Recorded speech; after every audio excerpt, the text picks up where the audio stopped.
people who would represent you cannot be elected if people like you don't vote. The League of Women Voters, turning 100 years old here in Rochester. For a century, the nonpartisan nonprofit has worked to get people, especially women, to the polls. The League celebrates this milestone birthday with a party this weekend downtown. Ahead of all that excitement, our Haley Higgins sat down with members from the League. Haley, 100 years. How has the League changed over time?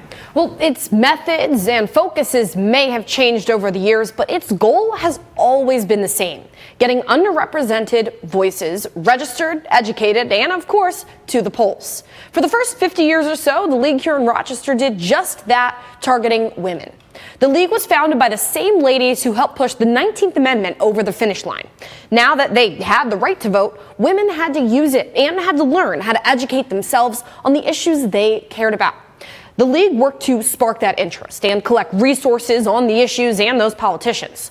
Once voting became more commonplace among women, the League set their sights on other underrepresented demographics. One you might not think of: kids and teens. They work to instill civic engagement in kids young, and even pre-register 16 and 17-year-olds. But signing up isn't enough. They also make sure the voter base is informed so we can hold our elected officials accountable. We also organize candidate debates to give voters a chance to hear candidates express their views. That's a challenge because some candidates aren't eager to be questioned in a public way where they have to put their sentences together and defend their opinions. So we don't always succeed as well as we hoped. It's crazy for us not to vote. I don't know other way to put it, but it's absolutely a necessary need for us to vote. And if we want to see change and we want to see women uplifted and continue to include all within this land that we're in, you got to vote.